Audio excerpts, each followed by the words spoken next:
வணக்கம். உங்களுடைய வாழ்க்கையில அன்பு, அக்கறை, பாசம் இதை எல்லாத்தையும் உங்களுக்கு யாரு உண்மையா இருக்கிறாங்களோ அவங்க கிட்ட போய் ஒட்டுமொத்தமா கொட்டி தீருங்க. அதை விட்டுட்டு எல்லாரு மேலேயும் பாசமா இருக்கிறேன், அன்பா இருக்கிறேன் அப்படின்னு இறங்கி போனீங்க அப்படின்னா உங்களுடைய மதிப்பை நீங்க இழக்க நேரிடும் அப்படிங்கிறத புரிஞ்சுக்கோங்க. எந்த ஒரு இடத்துலையும் கேட்காம நீங்களா போய் அன்பை கொடுத்தீங்கனாலும் சரி, காசு பணத்தை கொடுத்தீங்கனாலும் சரி, எதை கொடுத்தாலும் சரிங்க, என்னைக்காவது ஒரு நாள் கண்டிப்பா நீங்க உதாசீனப்படுத்தப்படுவீங்க. முடிஞ்ச வரைக்கும் கேட்காம யார்கிட்டையும் போய் எந்த உதவியும் செஞ்சுங்கன்னு வச்சுக்கோங்களேன், கண்டிப்பா சொல்றேன், அந்த இடத்துல உங்களுடைய மதிப்பை நீங்க இழக்க நேரிடும் அப்படிங்கிறத புரிஞ்சுக்கோங்க. உங்களோட வாழ்க்கையில நீங்க யார் யாருக்கெல்லாமோ என்னென்னவோ நல்ல விஷயங்கள் செஞ்சிருப்பீங்க, நிறைய விஷயங்கள் விட்டு கொடுத்துருப்பீங்க, அவங்களுக்காக காசு பண உதவி செஞ்சிருப்பீங்க. ஆனா பார்த்தா அந்த மனுஷங்க தான் முதல்ல கத்தியை எடுத்து உங்க கழுத்தை அறுக்கிற மாதிரியான ஒரு சில விஷயங்களை செஞ்சு முடிச்சிருப்பாங்க. அதை நினைக்கும் போது மனசு வேதனையா தான் இருக்கும். ஆனா அதையே நினைச்சுக்கிட்டு வாழ்க்கை என்னடா இவங்க இப்படி பண்ணிட்டாங்களே அப்படின்னு நீங்க போய் மூளையில உட்கார்ந்துருந்தீங்கன்னு வச்சுக்கோங்களேன், உங்களை காப்பாத்துறதுக்கு யாரும் வரமாட்டாங்க. ஸோ நீயும் இப்படித்தானா அப்படின்னு நினைச்சுக்கிட்டு அடுத்த கட்டத்துக்கு உங்களுடைய வாழ்க்கையை நகர்த்திக்கிட்டு போங்க. இங்க அடுத்தவங்க செய்யும் போது தப்புன்னும் தான் பண்ணும்போது மட்டும் அது செம்ம கரெக்ட் அப்படின்னு வாதாடக்கூடிய ஒரு கேரக்டர் இது மனுஷனுக்கே இருக்கக்கூடிய ஒரு இயல்பான குணம் தான். ஸோ இங்கே நிறைய மனுஷங்க அப்படித்தான், தான் பண்ணுனா அது கரெக்டு, அதே விஷயத்த அடுத்தவங்க பண்ணுனா அது பயங்கரமான தப்பு அப்படின்னு சொல்லி அடுத்தவங்க மேலே குற்றச்சாட்டு வச்சுக்கிட்டே இருப்பாங்க. ஸோ அந்த மாதிரியான மனுஷங்க கிட்ட நம்ம பேசுறது மிகப்பெரிய முட்டாள்தனம். உங்கள் டைம் தான் வேஸ்ட் ஆகும். முடிஞ்ச வரைக்கும் அந்த மாதிரியான மனுஷங்களை அப்படியே கட் பண்ணிட்டு உங்கள் வாழ்க்கையை நீங்கள் நகர்த்திட்டு போகிறது தான் உங்களுக்கு நல்லதுங்க. உங்களுடைய பொறுமையை பார்த்து உங்களை யாரெல்லாம் சோதிக்க நினைக்கணும், உங்களை கஷ்டப்படுத்தணும்னு நினைக்கிறாங்களோ அவங்க எல்லாருமே உங்களுடைய அமைதியை பார்த்து, உங்களுடைய பொறுமையை பார்த்து பொறாமப்படுறாங்க. அப்படின்னா அந்த இடத்துல உங்களுடைய மன உறுதிக்கு கிடைத்த மகத்தான வெற்றி அதுதான் அப்படிங்கிறத புரிஞ்சுக்கோங்க. ஒருத்தவங்களுக்கு பதிலடி கொடுத்து தான் உங்க வாழ்க்கையில நீங்க ஜெயிக்கணும் அப்படின்லாம் அவசியம் கிடையாதுங்க.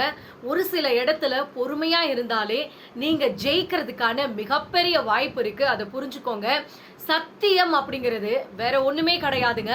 ஒற்றையடி பாதையில பயணிக்கிற மாதிரி தான் சத்தியமான வாக்குல நடக்கக்கூடிய ஒரு சில மனுஷங்களோட வாழ்க்கை அப்படித்தான் இருக்கும். ஸோ ஒத்தையடி பாதையில நடந்து போகும்போது எந்த அளவுக்கு பயமும் கவனமும் இருக்கணுமோ அதே மாதிரி தான் உங்களோட வாழ்க்கையில எந்த அளவுக்கு உடல் வலிமை இருக்கணுமோ அதே அளவுக்கு மனசும் வலிமையா வச்சுக்கிறதுக்கு நீங்களே உங்களை தயார்படுத்திக்கோங்க. ஏன்னா இங்க நேரா வளர்ந்துருக்க அந்த மரத்தை தான் முதல்ல வெட்ட ஆரம்பிச்சிருவாங்க. ஸோ உங்களோட வாழ்க்கையில சத்தியத்தை நீங்க உங்களுடைய கொள்கையா வச்சுட்டு அந்த இடத்துல பயணிக்கிறீங்க அப்படின்னா ரொம்ப ஜாக்கிரதையா பயணிக்கணும். இந்த இடத்துல நிறைய பேர் உங்களை சாய்க்கிறதுக்காக கண்கொத்தி பாம்பு மாதிரி பார்த்துக்கிட்டே இருப்பாங்க. ஜாக்கிரதையா இருந்துக்கோங்க. சில அவமானங்களாலையும் தனிமையினாலையும் உங்களுடைய வாழ்க்கையில நீங்க கத்துக்கிட்ட மிகப்பெரிய பாடம் என்ன தெரியுமா?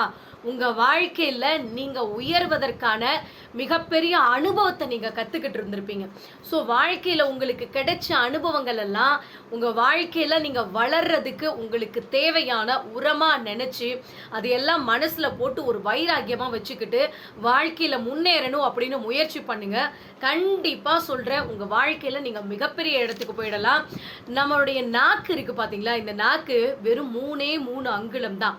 ஆனா இந்த நாக்கு 6 அடி மனுஷனையே கொன்னு போடுற அளவுக்கு சக்தி வாய்ந்த ஒரு பவர் அப்படின்னு வச்சுக்கோங்களேன். யோசிச்சு பாருங்க, இந்த நாக்குனால ஒரு வார்த்தை நாம சொல்லிட்டோம்னு வச்சுக்கோங்களேன், அது தாங்காம எத்தனை பேர் மனசு உடைஞ்சு போயிருக்காங்க தெரியுமா?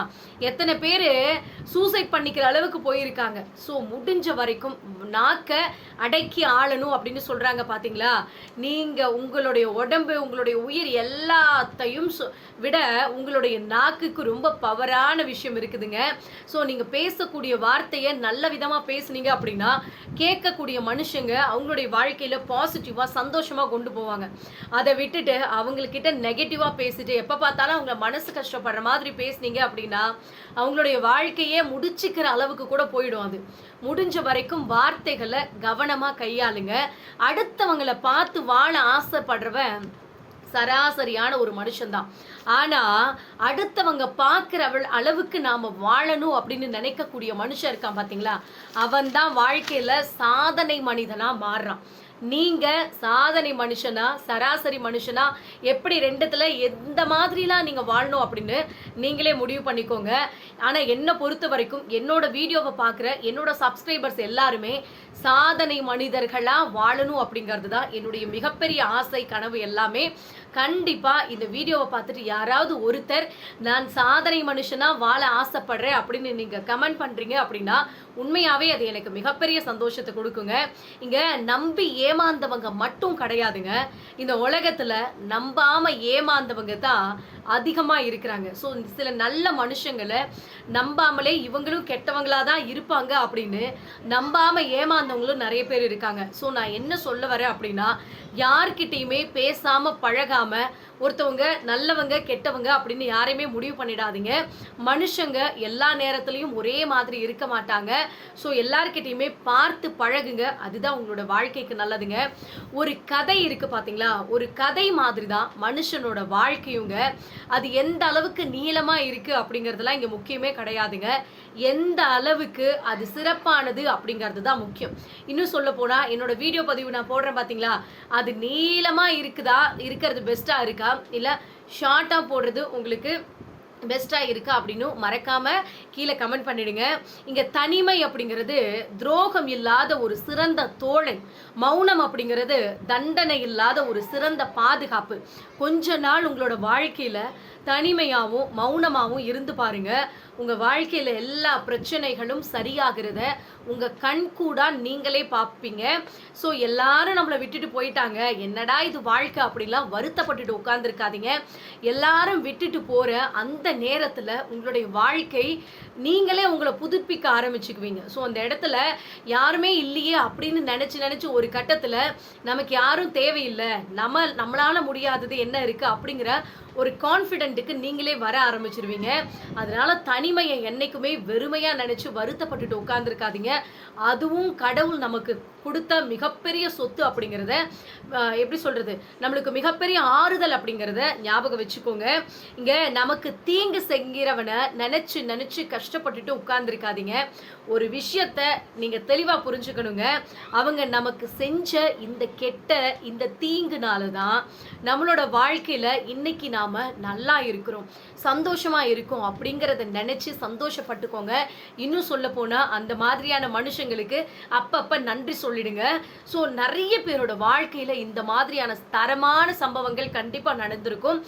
ஏதாவது ஒரு மனுஷனோட வாழ்க்கையில ஒரு காதல் தோல்வியா இருக்கட்டும், இல்ல ஏதாவது ஒரு கட்டத்துல யாராவது ஒருத்தர் உங்களை விட்டுட்டு போயிட்டாங்க அப்படின்னா அந்த நேரத்துல உங்களுக்கு அது மிகப்பெரிய வருத்தமா இருக்கலாம், செத்தே போயிடலாம் அப்படின்னு கூட தோணலாம். ஆனா காலப்போக்கில் நீங்கள் யோசிச்சு பார்த்தீங்கன்னு வச்சுக்கோங்களேன், பாஸ்ட்டில் உங்களை விட்டுட்டு போன அந்த உறவுகள் நல்ல வேலைடா அவங்க விட்டுட்டு போயிட்டாங்க, இல்லைனா எனக்கு இப்படி ஒரு நல்ல வாழ்க்கை கிடைச்சிருக்காது அப்படின்னு நினச்சி தினம் நன்றி சொல்லக்கூடிய மனுஷங்க இங்கே நிறைய பேர் இருக்காங்க. உங்கள் வாழ்க்கையில் யாராவது உங்களை மிஸ் பண்ணிட்டு போயிட்டாங்க அப்படின்லாம் யாரையும் நினச்சி வருத்தப்படாதீங்க. இங்கே நடக்கிறது எல்லாமே நல்லதுக்கு தான். உங்களை விட்டுட்டு போயிட்டாங்க அப்படின்லாம் கவலைப்படாதீங்க. நீங்கள் கவலைப்படக்கூடாது அப்படிங்கிறதுக்காக தான் ஒரு சிலரை இந்த காலம் உங்கள் வாழ்க்கையில இருந்து கொஞ்சம் பிரித்து வச்சிருக்கும், விலக்கி வச்சிருக்கும். அதுக்காகலாம் நினச்சி வருத்தப்பட்டுட்டு உங்கள் வாழ்க்கையை நீங்களே கெடுத்துக்காதீங்க. ஸோ இந்த வீடியோ பதிவு உங்களுக்கு பயனுள்ளதாக இருக்குது அப்படின்னா மறக்காமல் கமெண்ட் பண்ணுங்கள். நன்றி, வணக்கம்.